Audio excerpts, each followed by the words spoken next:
At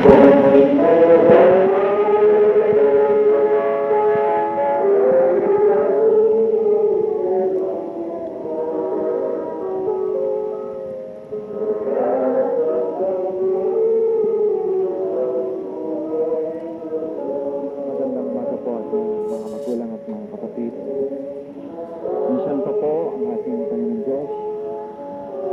Binigyan po tayo ng oras upang pakinggan ang kanyang banal na salita. Sana po kung paano ang kanyang ninanais ang kanyang mga anak ay inihintay ang ganitong oras. Siya po sanang makita ng ating Panginoon. Tayo po ay magpasalamat. Marami pong salamat aming Panginoon Diyos sa biyayang niyo pong pinagkaloob sa bawat isa sa amin. Sa aming Panginoon, sa aming paglalakbay, kayo po ay nangunguna sa amin. Kayo ang nagbibigay lakas. Kayo ang nagpapahina sa mga malakas sa kanilang mga sarili. At kayo po ang nagtutuwid.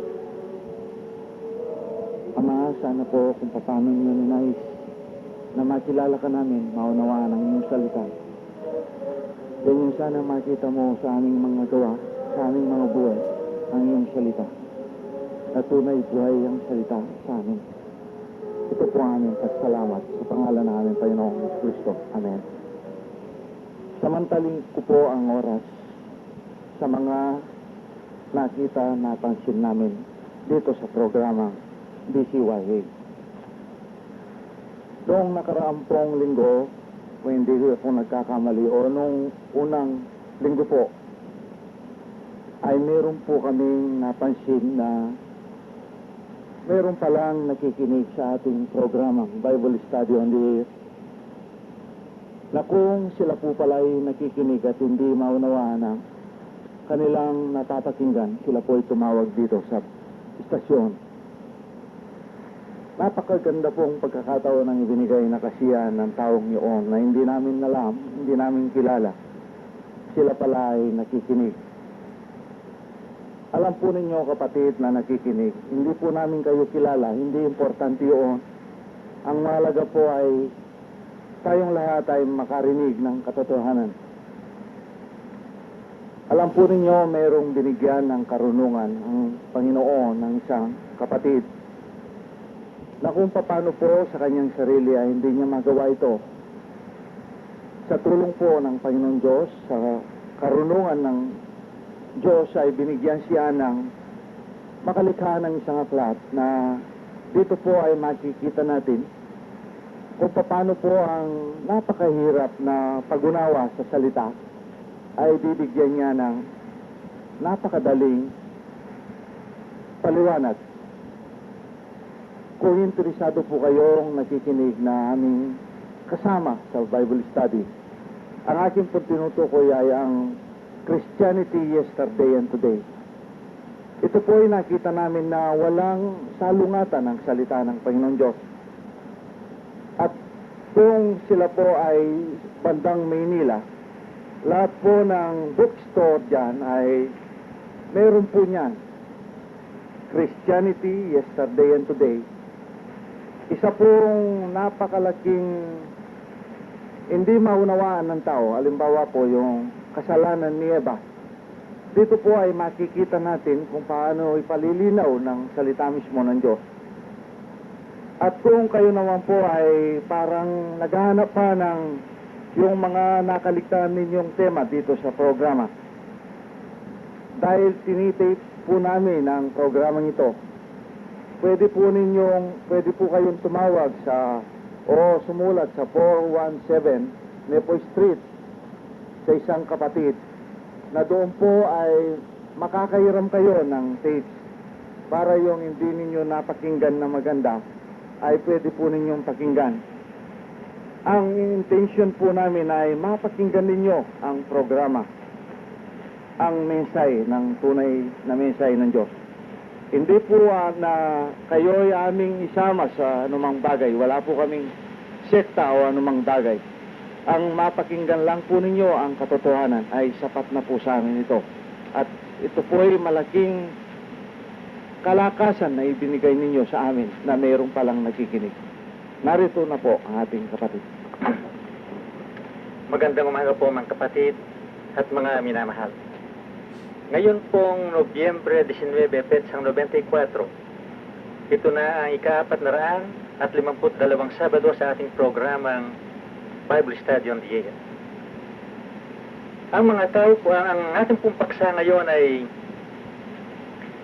The Living Bread at ang puting bato. Maaari sigurong sa mga kapatid iisipin na ito ay basic lamang. Pero makinig po tayo mga kapatid dahil laging mayroong ibinibigay ang Diyos sa atin. Nagsasalta ang mga tao tungkol sa katawan ni Jesucristo. Ang kanyang laman na siya ang buhay na tinapay. Ito po ay nakikita sa John chapter 6. Kung tinatalakay, kung pinag-uusapan po ang tinapay, pumapasok sa ating isipan ang pagkain, no? Pagkain. At sa dasal na itinuro ng ating Panginoong Jesucristo sa kanyang mga lagad, ibigay po ninyo sa amin ang aming pagkain araw-araw. Iniisip po ng maraming tao, yun ay pagkain pangkatawan. Kaya sinasabi nila, kung tayo manalig sa Diyos, hindi tayo pababayaan, bibigyan tayo ng pagkain, ang sabi po ng mga tao. Ngunit, meron pong ibinigay na salita ng ating Panginoong Jesucristo nang tuksuin siya ng dyablo sa ilang. Nakita nga ng dyablo na gutom ang ating Panginoon dahil siya nagayuno ng 40 araw, 40 gabi. Ang sabi ng dyablo, kung ikaw ay anak ng Diyos, sabihin mo sa mga bato, magiging tinapay. Sumagot ang ating Panginoong Jesucristo. Nagsalta ang ating Panginoong Jesucristo, ang sabi niya, ang tao ay hindi lamang nabubuhay sa tinapay, kundi sa lahat ng salita na nanggagaling sa bibig ng Panginoon. Mateo 4:4. Hindi po nakita ng maraming tao, dito ipinahayag ng ating Panginoong Jesucristo ang dalawang klaseng buhay ng ating Panginoon.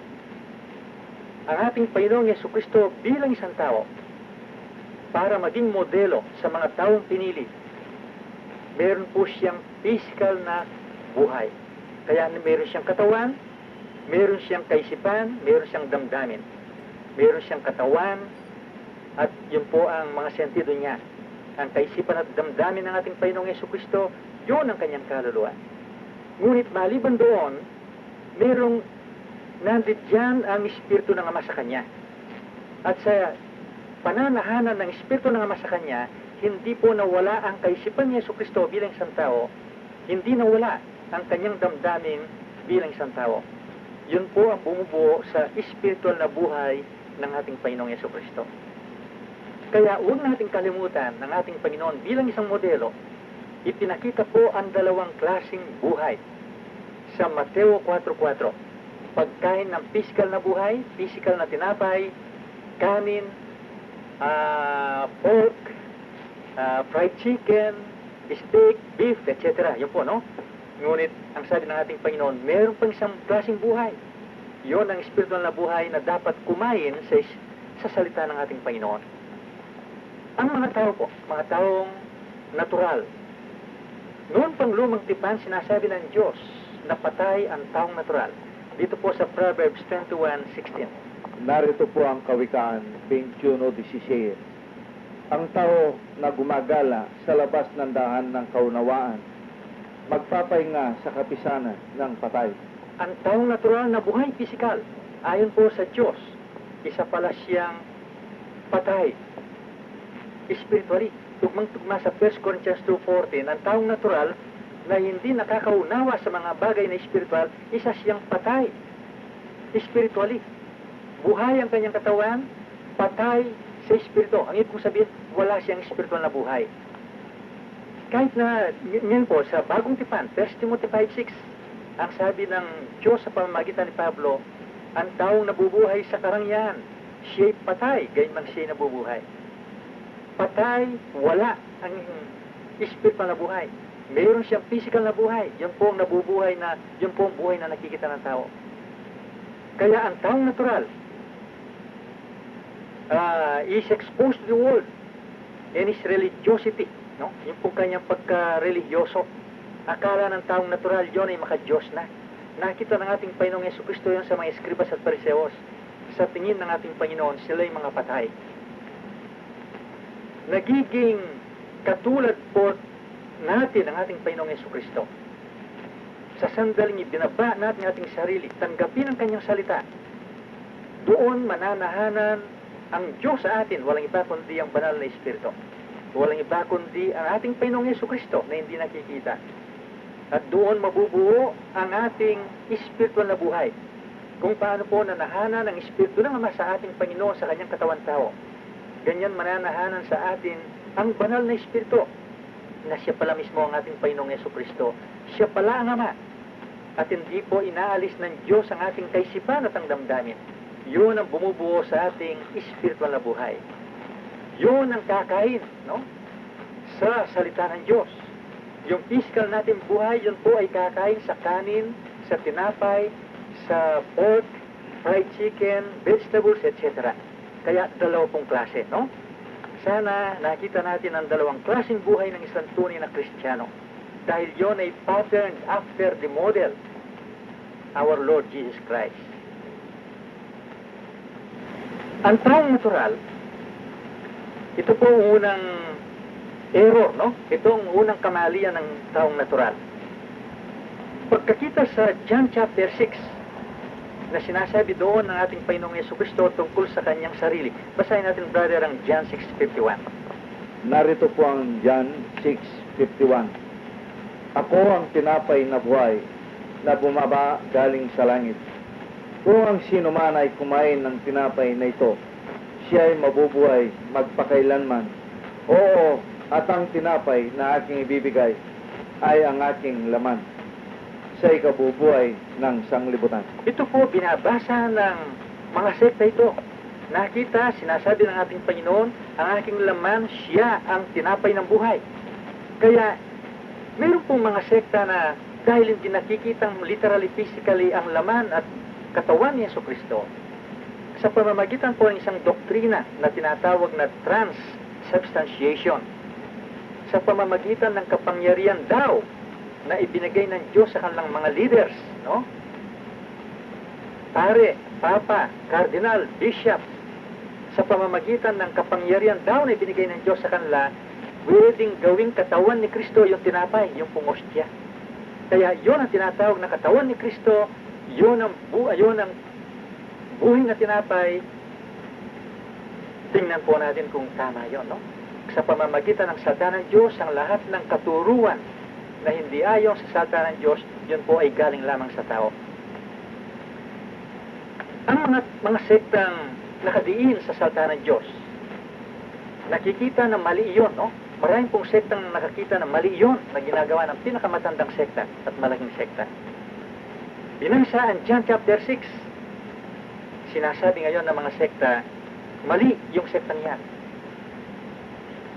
Dahil ang tinutukoy na katawan ni Kristo, walang iba kundi ang kanyang salita. Tingnan po nyo, no? Salita ng Diyos. Kung tingnan mo, totoo na, no?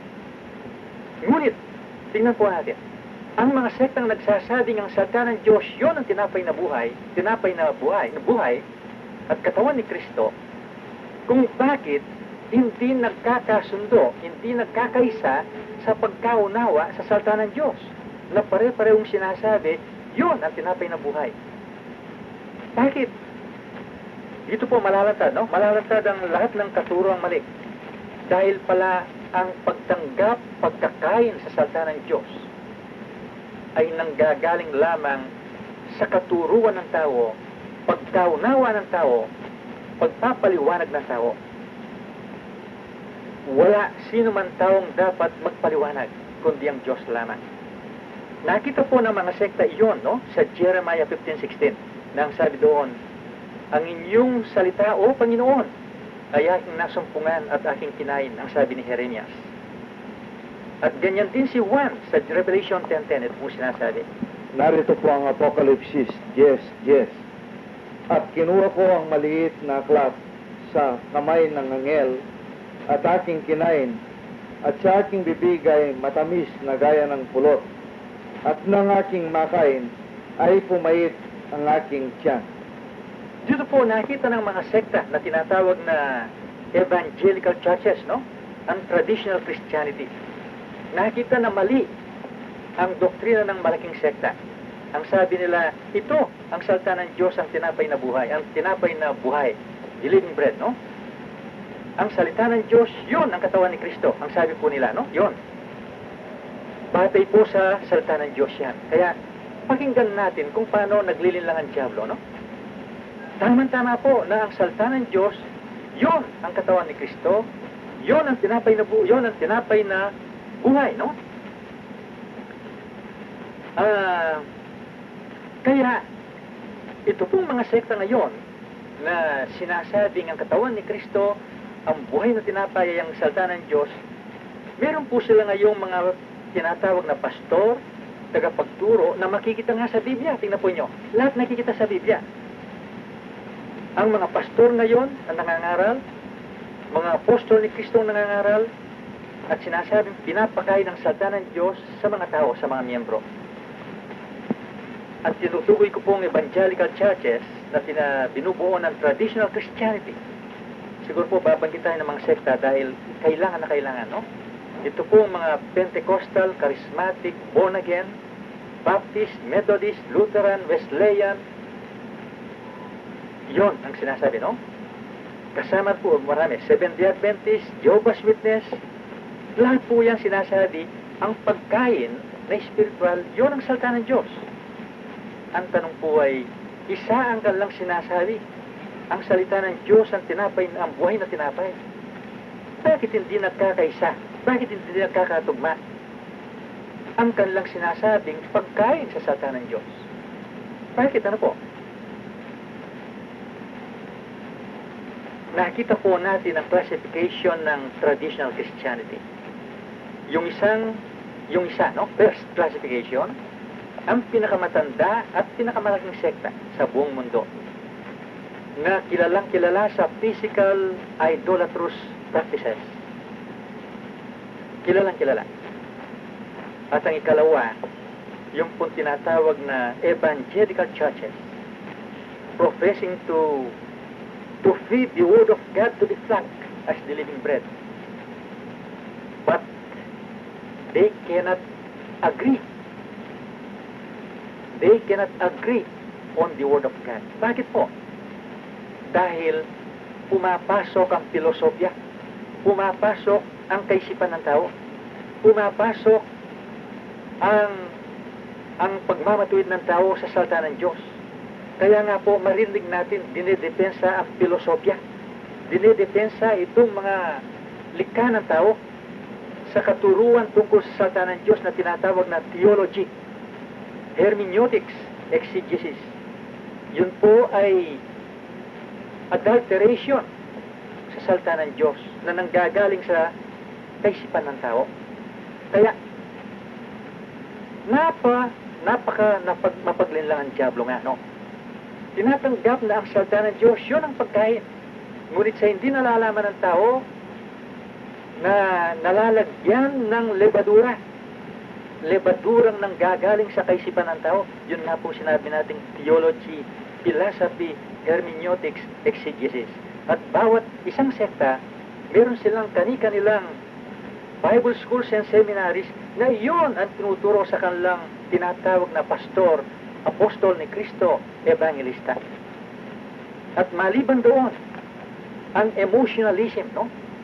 Ang damdaming makatao, yun po ay inilalagay na parang palamuti o icing, no? Icing or spice added to the Word of God. Kaya bawat sekta meron pong attractive, no? Attractive practices that appeals to the emotion. Yung mga awitin, yung mga sayawan, yung mga gimmick ng mga leaders sa pangangaral, appealing to the emotion. Yun ang tinatawag na living bread, salita ng Diyos. Bakit hindi nagkakaisa? Bakit hindi nagkakaunawaan? Dahil pala may lebadura ang tinapay na ibinibigay. Lebadurang nanggagaling sa tao. Ano naman ang buhay na tinapay sa tunay na Kristyanismo? What is the living bread in real Christianity? Ipinakita po ng ating Panginoong Jesucristo sa Mateo 4:4. Siguro po hindi man nakita ng maraming tao ito. Ang dalawang klaseng buhay ng ating Panginoon bilang isang modelo. Ulitin po natin. Sa physical na pamumuhay ng ating Panginoong Jesucristo, siya po'y nagtrabaho bilang isang karpintero para maghanap buhay, pakainin ng kanyang bibig ng kanin, ng tinapay, ng baboy, ng karne, no? Dahil kumain na po ng baboy ang ating Panginoong Jesucristo dahil merong sektang sinasabing hindi kumain ng baboy ang ating Panginoon. Paano natin sinabing kumain ng baboy ang ating Panginoon? Galing po sa kanyang bibig, wala ng maruming pagkain.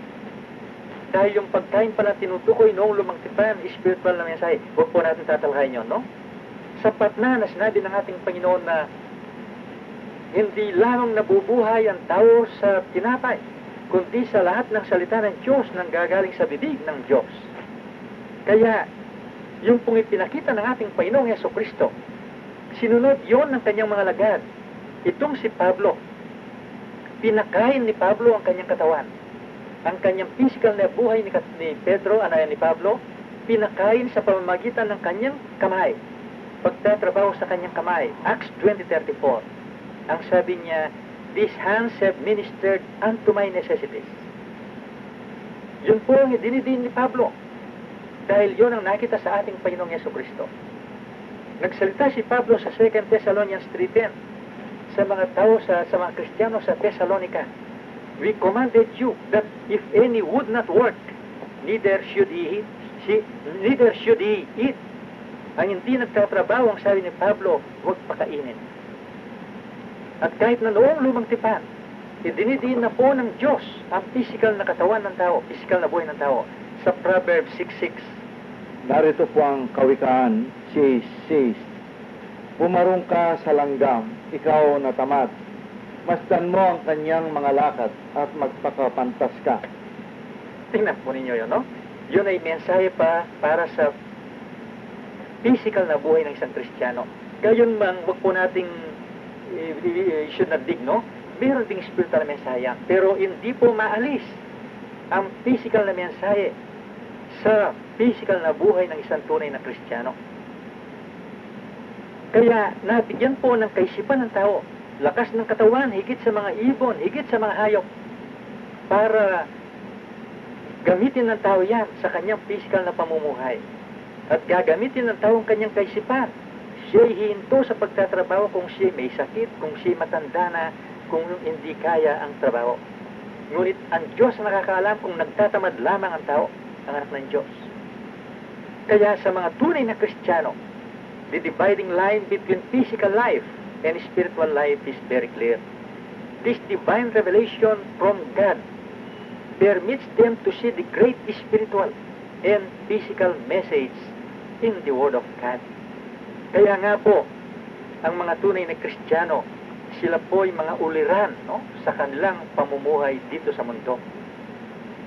The real Christians do not ask God for their material, financial needs dahil nabigyan na sila ng kaisipan at lakas ng katawan. Hindi po ginagawan genie ang Diyos na pwedeng utusan, no, para sa kanilang physical na pamumuhay. Dahil nakikita nila ang salita ng Diyos, ang mensahe ay tinutukoy ang kanilang spiritual na buhay.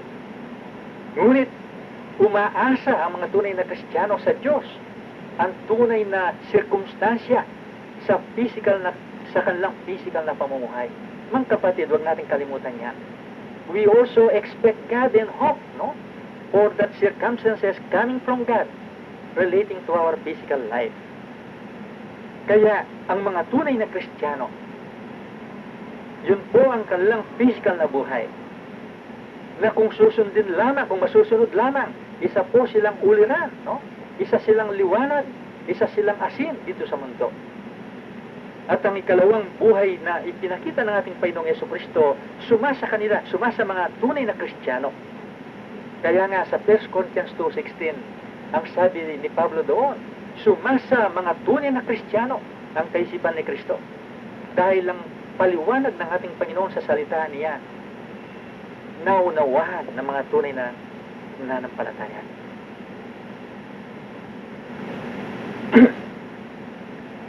Nakikita po natin ngayon, siguro kaunti-kaunti, no? Nahihiwalay na ngayon, nakikita natin ng pagkahiwalay ng tunay na Kristyanismo sa traditional na Kristyanismo. Balik po tayo sa ating paksa, ang buhay na tinapay. Nang ating Panginoong Diyos kunin ang mga Israelita sa Ehipto dahil sila'y alipin doon at pinalakad sila sa loob ng 40 taon sa ilang para maratnan ang Kainaan o lupang pangako. Sa ilang, ang Diyos pinakain sila ng mana na nanggaling sa langit. Ang taong natural, ang traditional Christianity, nakikita po ito bilang istorya na lamang na natapos na. Yun ay para sa mga Israelita lamang. Yun po ang pinangangaral ng traditional Christianity. Ngunit sa real Christianity, ito po ay buhay na buhay. Dahil nakikita ng mga tunay na Kristiyano, ang kanilang sarili ay nasa lugar sila ng mga Israelita. Na kung paano alipin ang mga Israelita sa Ehipto, ganyan din ang mga tunay na Kristiyano, sila po ay mga alipin sa spiritual na Ehipto. Walang iba kundi ang mundo. Dahil ang mundo ay pag-aari ni Satanas. 2 Corinthians 4:4. Kaya sila'y alipin, no? Dito sa mundo. Ngunit, kung paano po kinuha ng Diyos ang mga Israelita doon sa Ehipto, ganyan din kinukuha ng Diyos ang mga tunay na Kristiyano dito sa mundo. Ang taong natural ngayon, sasabihin, dadalhin ba kayo sa buwan, sa Mars? Literal, physical. Kinuha po tayo, no? Hinugot ng Diyos ang tunay na Kristiyano dito sa mundo. Spiritually, not literally, physically. So, spiritually, the real Christians are out of this world. Wala po sila dito sa mundo spiritually. Bakit? Paano natin sinasabi yan? O bakit natin sinasabi yan? Kung sila'y magsalita, hindi naunawaan ng taong natural. They are out of this world. Kung paano ang ating Panginoong Jesucristo na nagsasalita sa mga Hudyo, hindi naunawaan. Tingnan po ninyo, parehong-pareho ngayon. Kaya ang mga taong nakikinig sa ating programa, sinasabi, sinong makakaunawa niyan? Bakit napakalalim magsalita ang mga taong yan? Yung pong narinig natin sa kanila. Because we are no longer living in this world spiritually. We are speaking the language of God as our Lord Jesus Christ demonstrated during His time. Kaya maliwanag po, pinakain ng Diyos ang mga Israelita ng mana buhat sa langit. Huwag po natin kalimutan ang mana, ang sumisimbolo sa spiritual na pagkain ng mga tunay na Kristiyano. Huwag po natin kalimutan na ang mana ay nanggaling sa langit, nanggaling sa itaas, hindi po nanggaling sa lupa. At sinabi ng ating Panginoong Jesucristo sa John chapter 6, ang mana nanggaling sa langit, ang spiritual na mana, the living bread, according to our Lord, is Himself. Siya ang buhay na tinapay. Siya ang buhay na mana, no? Kaya ang ating Panginoong Jesucristo, siya pala po ang spiritual na mana. Buhay na tinapay na nanggagaling sa langit. Ngunit sabi ng mga tao ngayon, saan si Jesucristo ngayon? Di natin nakikita. Tingnan po ninyo, yung tanong na yan, sasagutin ng ating Panginoong Diyos sa Revelation 19:13. Ano bang sinasabi ng ating Panginoong Jesucristo sa pamamagitan ni Juan sa Revelation 19:13? Ang ating Panginoong Jesucristo pala, siya pala po ang salita. Kaya, tugmang-tugma sa sinabi ni Jeremias, nasumpungan ko, O Panginoon, ang inyong mga salita at aking kinain. Ganyan din ang sinabi ni Juan, Apostol Juan sa isla ng Patmos. Nang sabihin ng anghel sa kanya, Kunin mo ang maliit na aklat at kakainin mo. Pinakakain ang maliit na aklat. Alin po ang sinisimbuluhan ng maliit na aklat? Yun ang banal na kasulatan, ang Biblia. Literal bang kakainin ng Biblia? That is what the natural man thinks. But the spiritual man, the real Christian, thinks of the spiritual message in the little book, the spiritual message in the Bible. Kung napansin po natin, ang mana ay hinihulog galing sa langit.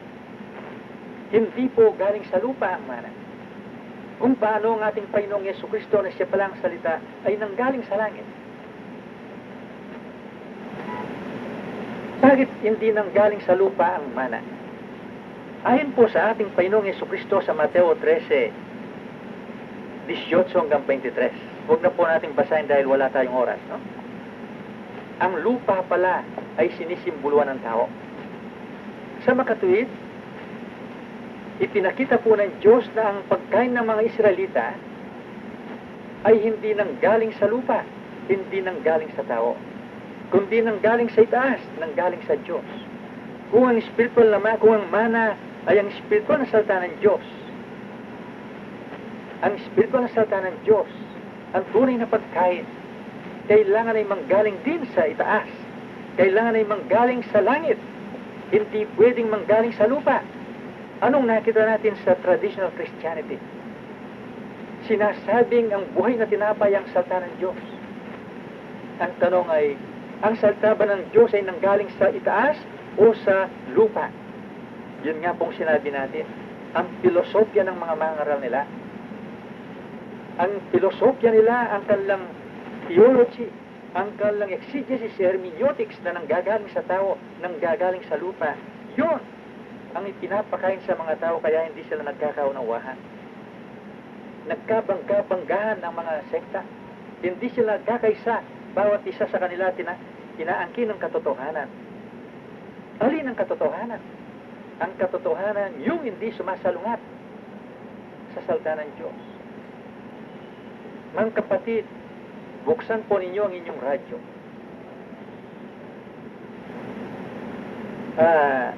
Buksan ninyo ang mga television at makinig kayo sa mga maangaral ng mga sekta. At buksan ninyo ang inyong Biblia, doon makikita ang salungat, laban sa nakasulat sa inyong narinig. Yun pong sinasabi nating hindi katotohanan dahil sumasalungat sa nakasulat. Kaya kaunti-kaunti po ngayon ipinapakita ng Diyos, no? Ang maling katuruan, ang counterfeit mana, ang counterfeit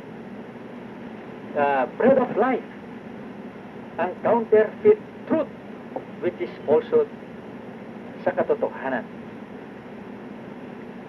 Ang spiritual na buhay na tinapay, salita ng Diyos, katawan ni Kristo, kailangan pong manggaling sa itaas. Kailan natin sinasabing nanggagaling sa itaas ang mana? Kailan natin sinasabing nanggagaling sa itaas ang salita ng Diyos na ating kakainin? Kung wala pong anumang kaisipan ng tao na dinadagdag, na nagpapaliwanag sa salita ng Diyos. Dahil hindi sapat ang kaisipan ng tao para ipaliwanag ang salita ng Diyos. Huwag nating kalimutan ang halaman ng buhay. Ang bunga ng halaman ng buhay, yun ang kaisipan ng tao. Isa pang bunga ng halaman ng buhay ay ang damdamin ng tao. Kaya tingnan po ninyo mga sekta. Mga kapatid, tingnan nyo mga sekta. Kaisipan ng tao, sagana sa kaisipan ng tao. Sagana sa damdamin ng tao ang pangangaral sa salita ng Diyos. Hindi nila nalalaman, kinakain ang bawal na bunga. Kung paano nagkasala si Eva, ganyan ang pagkakasala ng mga tao ngayon. Kaya sa pamamagitan po ng pagkakain o paggamit ng kaisipan at damdamin, tatanggihan, lalabanan, hindi tatanggapin ang katotohanan dahil napakasakit ang katotohanan sa kaisipan ng tao. Napakasakit ang katotohanan sa damdamin ng tao. Kaya nga po, sabi ng ating Panginoon, huwag ninyong hihipuin o kainin man. Ang sabi ng ating Panginoon kay Eva, ang bunga ng halaman ng karunungan. Kaunti-kaunti po nagliliwanag din nyo. Kaya, kayong nakikinig sa ating programa, kayong sumusubaybay, siguro po napansin ninyo, ang makapangyarihang salita ng Diyos, dahil ito ay nanggagain, dahil ito ay hindi po nahaluan ng filosofya ng sinumang nagsasalta sa amin. Hindi nyo nadrinig, nadadama ang pakadamdaming tao rito. Kundi lahat ng inyong narinig, ang banal na aklat, ang salita ng Diyos mismo, ang nagpapaliwanag sa mga paksa at sumasagot sa mga tanong. Kaya nadadama ninyo ang kapangyarihan ng salita ng Diyos. Kung paano nadama ng mga alagad, ng mga Hudyo, ang kapangyarihan ng salita ng ating Panginoong Yesukristo ng sin nasa mundo pa dahil siya po ang ating modelo. Ngayon, siguro pong mga tao ngayon ay nagtataka o nagtatanong, paano kumakain ng mga tunay na Kristiyano sa buhay na tinapay na nanggagaling sa langit?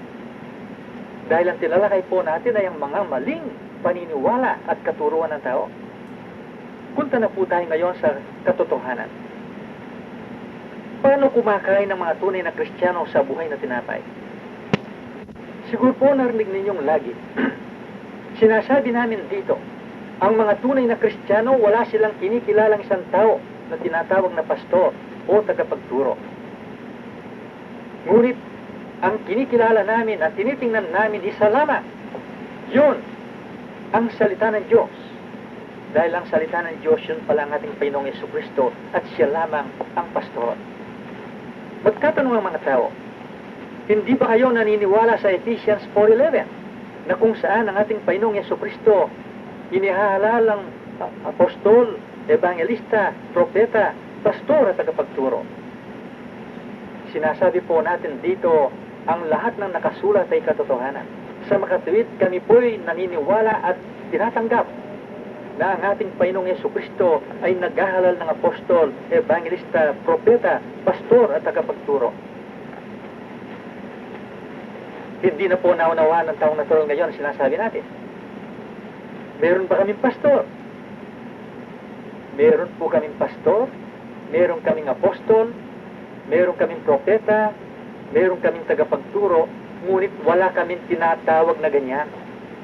Dahil ang Diyos, ang ating Panginoong Yesukristo, ang siyang nakakaalam kung sino sa amin, no, ang bibigyan ng karunungan sa aming fellowship at ilalagay sa kanyang bibig kung anong sasabihin sa pamamagitan ng salita ng Diyos na sagot sa tanong o paliwanag sa paksa na maliwanag at makapangyarihang nadadama ng mga nakikinig. Kaya, wala po sino man sa amin na mangangas, no? Mangangas na katulad ni Pedro. Kayo, I'm sorry. Pwede, no? Nag-iingat ang mga tunay na Kristiyano pala, no? Kami po'y maingat na maingat dahil nakita namin ang kamalian ni Pedro. Nang ipahayag ni Pedro ang pagmamahal niya sa ating Panginoong Yesukristo na ayaw niyang mamatay sa makatwid pagmamahal kay Kristo. Ngunit ang kanyang pagmamahal ay galing lamang sa kanyang damdamin, hindi batay sa katotohanan. Anong sabi ng ating Panginoong Yesukristo kay Pedro? Get thee behind me, Satan. Kaya ang mga tunay na Kristiyano, sila po'y maingat at conscious, always conscious, na ang kanilang pagmamahal sa salita ng Diyos o katotohanan ay hindi nanggagaling sa damdamin lamang. Dahil sa sandaling nanggaling lamang sa damdamin ang pananalita o pagmamahal ng isang tunay na Kristiyano, siya po'y malalantad. Paano nalalantad ang isang anak ng Diyos kung katulad lamang siya ni Pedro na nagmamahal sa ating Panginoong Yesukristo na nanggagaling lamang sa damdamin, hindi batay sa katotohanan? Ang nanggagaling sa bibig ng sino man sa anak ng Diyos na nanggagaling lamang sa damdamin, magbibigay siya ng bersikulo na hindi tugma sa paksa. Ang lalabas sa kanyang bibig ay malabo, walang kaliwanagan, at hindi nadadama ng mga tunay na ng Diyos ang kapangyarihan. Kaya, hindi po lumipas ang katotohanan tungkol kay Pedro sa pagkakamali ni Pedro nang sabihin ng ating Panginoong Yesukristo, "Get thee behind me, Satan." Kaya ang mga anak na po ng Diyos, ito po ang aming fellowship. Sasabihin namin sa inyo ang aming fellowship. Sa aming fellowship, wala kaming tinatawag na pastor o tagapagturo. Dahil lahat kami pwedeng magsalita. Dahil ang Diyos ang tumitingin sa bawat isa sa amin. Ang nakita ng Diyos na mababa, yun ang gagamitin ng Diyos at lalabas sa kanyang bibig. Ang salita ng Diyos, ang buhay na tinapay, ang manang nanggagaling sa langit. Ang sino man sa amin na nagsalita, naggaling sa Diyos ang kanyang sinasabi, hindi man niya nalalaman na ginagamit siya ng Diyos. Kaya anong kaluwalhatian? Anong honor na kanyang aangkinin? Wala. Tingnan po ninyo, ibang-iba. Kaya kung kayo pong nakikinig, kayo'y nagtatanong kung paano ang aming fellowship, ibang-iba sa traditional Christianity. At ang Diyos, hindi po siya tumitingin sa amin sa social, economic, financial stature. Ngunit ang tinitingnan po ng Diyos sa amin, ang kababaan. Hindi tumitingin ng Diyos na matanda sa amin o matagal na sa amin. Kahit na isang bago lamang, pwedeng gamitin ng Diyos kung nakita ang kanyang kababaan. Kaya walang pwedeng magmalaki sino man sa amin na siya'y marunong. Ang kaalaman sa mga bersikulo, hindi po tunay kakalaman yan. Pwedeng yan ay manggaling kay Satanas. Huwag natin kalimutan yung paksa natin noong Sabado, nang dalhin ni Satanas ang ating Panginoong Yesukristo at dalhin sa itaas ng templo. Kaya, ang mga tunay na Kristiyano, alam na alam po ito. Kung sakali meron sa kanila na magkakamali, he will be rebuked. Kaya, ito po siguro ang ating paksa, pambukas sa isang katotohanan sa mga mata ng mga tunay na Kristiyano. Ano ang batayan na ang isang anak ng Diyos, isang tunay na Kristiyano sa amin, ay ginamit ng Diyos bilang isang pastor sa mga ilang sandali? Ulitin po natin. Ito ang basis, no? Spontaneity of the answer. Ang ibig pong sabihin, hindi siya handa. Hindi handa, hindi nakahanda, no? Pagkatapos, lalabas na lamang sa kanyang bibig. Ikalawa, ang bersikulo o linya ng bersikulo tugmang-tugma sa paksa o sagot sa tanong. Ikatlo, maliwanag ang mensahe. Walang kalabuan. Hindi po nakikita ang katotohanan sa haba ng pananalita, kundi nadadama sa tumpak na bersikulo, tumpak na salita ng Diyos sa paksa at sa tanong. At ang ikaapat, ang kapangyarihan ng salita na nanggaling sa bibig ng isang tunay na nananampalataya. At ang ikalima, ito po ang behis ng Diyos, ang kababaan ng isang tunay na ng Diyos. Kababaan. Hindi tinitingnan ang sarili. Walang pagtingin sa sarili. Maaari pong mabulag ang isang anak ng Diyos kung mayroong pagmamata sa kanyang puso. Ang Diyos ang nakakaalam, ngunit yun ay malalantad. Kaya nagsalita ang Diyos at siya'y nangako. Ito pong pangako ng Diyos sa Psalms 145:15. Narito po ang mga awit 145:15. Ang mga mata ng lahat ay nangaghihintay sa iyo, at iyong ibibigay sa kanila ang kanilang pagkain sa ukol na panahon. Ang Diyos po ang nagbibigay ng pagkain sa ukol na panahon, hindi po ang tao. Kaya traditional Christianity out na po rito. Mga kapatid, balik po tayo sa dasal na itinuro ng ating Panginoong Yesukristo sa kanyang mga lagad. Tinuruan sila, no? Yung the Lord's Prayer. Our Father which art in heaven. Give us this day our daily bread. Ipinakita po ng Diyos doon na hindi pala yung physical na tinapay ang ating hiningi sa Diyos. At hindi binibigay ng Diyos ang physical material na tinapay. Kundi ang dapat nating hingin pala sa Diyos at ibinibigay ng Diyos, walang iba kundi ang spiritual na tinapay. Yung po tinalakay natin kanina. Araw-araw, inihingi natin sa Diyos ang ating pagkain sa ating spiritual na buhay. Physical na buhay, sapat na ang kaisipan at lakas ng katawan. At ang mga sirkumstansya na ibinibigay ng Diyos sa atin kung nakikita niyang karapat-dapat tayo. Kaya,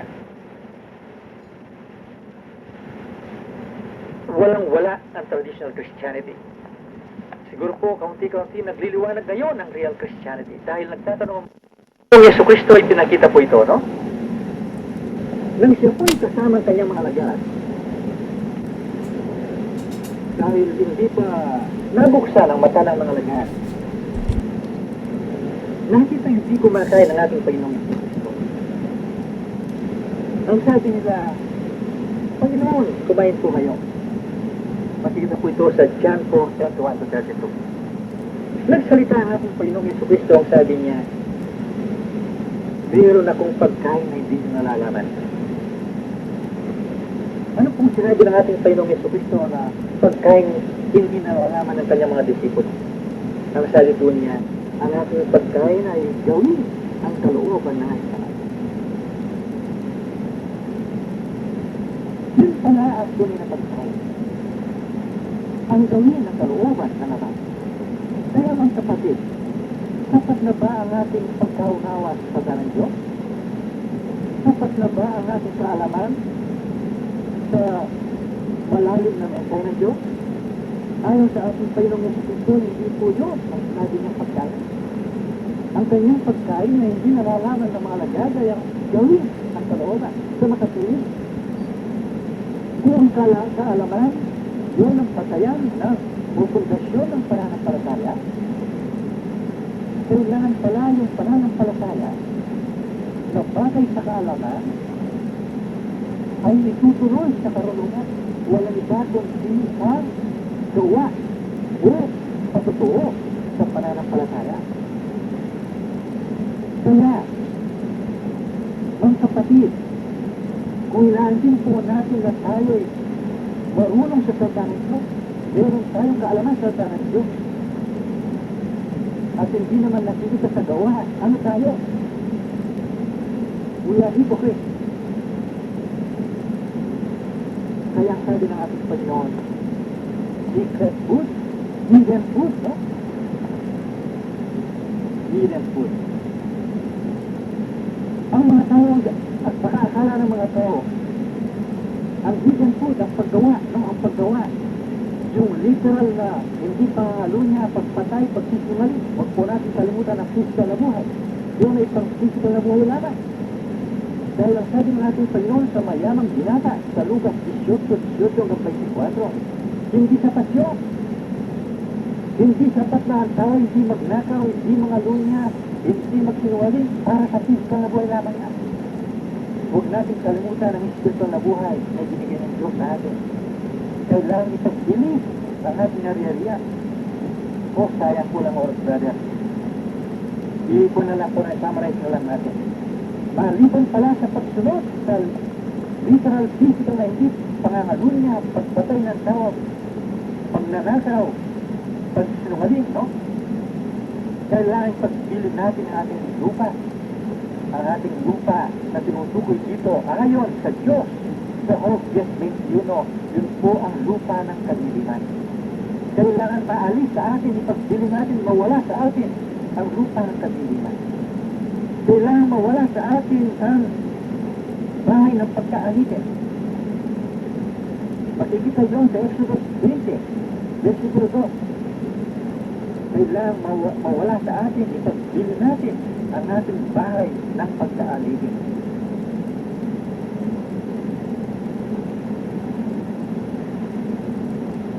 Nakita ba natin yun sa ating Panginoong Yesu Cristo? Yun po ang halimbawang pinakita ng ating Panginoon at sinunod ni Pablo Kaya yun ang ating mga batayan. Ang ating Panginoong Jesucristo na nakita natin kay Pablo.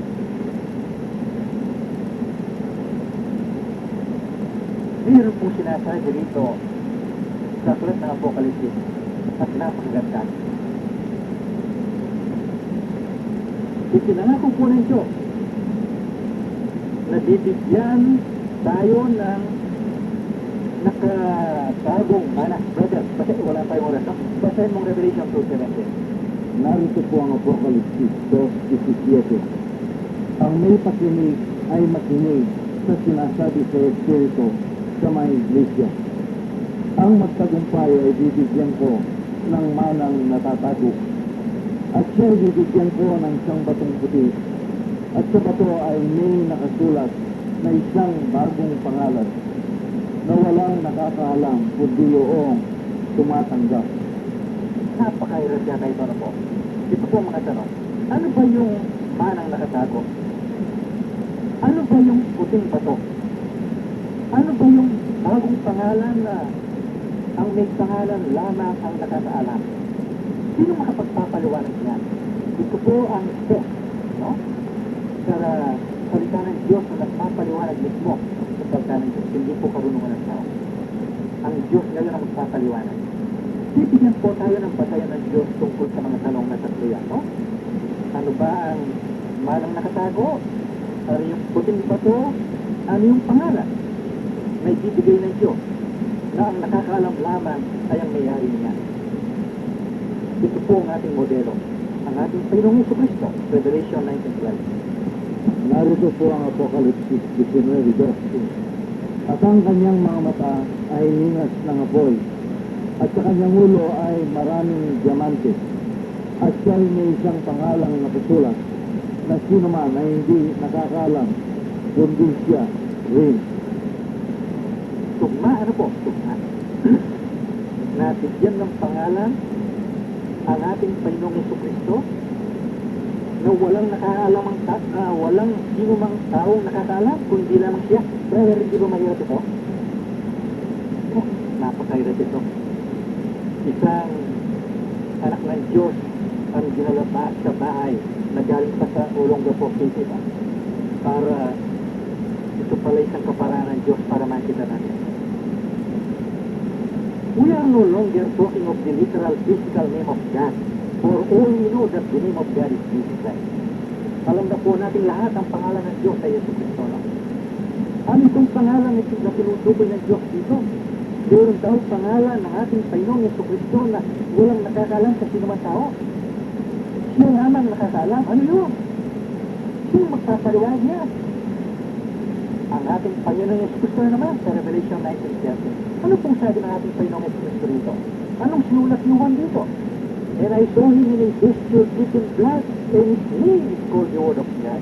Sa makatuwid, ang pangalan ng ating Panginoong Yesu Cristo, ang pangalan spiritual ng ating Panginoong Yesu Cristo, walang takot yung salita ng Diyos. Salita ng Diyos. Ang pangalan ng ating Panginoong Yesu Cristo, literal physical, Yesu Cristo. Ang pangalan ng Diyos, isa lang ang Diyos, hindi po tatlo ang Diyos, ay Yesu Cristo. Ano itong pangalan ng Diyos na siya lamang nakakalam? Yun pala ang salita ng Diyos. Ano itong salita ng Diyos na pangalan na siya lang nakakalam? What can we see in the Word of God? It's not the Word of God that cleanses us from sin, and it is the Word of God that makes us perfect. Jesus Christ as a model in his human manifestation was perfected by the Word of God. So therefore, what is the name, no? That only Jesus Christ knows what that. Ito po malalim, no? Malalim to brother, no? Sinubuhan kong kapatid, isang kapatid na nahihirapan daw. Ano yung pangalan na ang ating Panginoong Jesucristo lamang siyang nakakaalam? What is the spiritual name? That is the perfection in the Word of God that only God can comprehend. Because in that perfection in the name of God, which is the Word of God, only God could comprehend the glory, the joy, and majesty of God. That is the name that only God knows. Because He we cannot comprehend. Hindi natin kayang abutin ang kalwalatian, ang kaligayahan, ang kapangyarihan, ang kapayapaan na sumasa kasakdalan sa salita ng Diyos dahil pala yun ang pangalan ng Diyos. Binigyan na tayo ng patayan ng Diyos ngayon sa Revelation 2:17. Ano ba yung hidden manna? Ano ba yung puting bato? Ano yung pangalan na ibibigay sa tunay na nananampalataya na siya lamang nakakaalam? Kapatid, hindi ba maliwanag na yun? Nagliwanag na ano? Alam po natin lahat, ang bato ang sumisimbolo sa isang tunay na Kristiyano. Wala tayong oras para panggitin lahat yung versikulo po, no? Bato, tunay na Kristiyano. Bakit puting bato? Ano bang simbolo ng puti? Ginalisay na, nilinis na. Sa pamamagitan ng salita ng Diyos, ang isang itim na bato ay pinaputi na sa salita ng Diyos. Kaya yun ang isang anak ng Diyos na sinimbuluhan sa isang puting bato. Ano yung bagong pangalan na ibibigay ng Diyos sa Kanya? Ano yung hidden manna? What is that hidden manna ibibigay sa Kanya? Yun pong sinabi ng ating Panginoong Jesucristo sa kanyang mga alagad. Mayroon na kong pagkain na hindi niyo nalalaman. Kaya, mga kapatid, kinakain ba natin ang manang nakatago na hindi nalalaman ng ating mga kapatid? Katulad ni Kristo. Kung kinakain natin yan at nakakain natin yan, totoo po na nagiging puting bato ang ibibigay sa atin ng Diyos at bibigyan tayo ng pangalan. Ano yung pangalan? Yung kung nakita natin sa Revelation 12 na sa ating Panginoong Jesucristo tumutukoy. Sa pamamagitan pala ng manang nakatago na ating kinakain na hindi man nalalaman ng sinuman. Doon po natin nadadama ang kaunting-kaunting perfection sa pamamagitan ng salita ng Diyos na sumasa atin. Na yun pala ang bagong pangalan dahil kung paano po sumasa atin ang salita ng Diyos. Walang iba kundi Jesucristo, walang iba kundi, napakalalim na ito, brother, no? Mawawala na po rito ang tao. Doon natin malalaman ang ating bagong pangalan. Ano yung bagong pangalan? Sa pamamagitan po ng kasakdalan sa salita ng Diyos, doon natin madadama at maunawaan ang tunay na kaligayahan, ang tunay na kaluwalhatian, ang tunay na kapayapaan ng isang tunay na Diyos na nadama ng ating Panginoon. That is our name. That we alone, no? O oras na pala po natin. Purihin po ang ating Panginoon Diyos na buhay na tinatay na kanya pumitinigay ngayon.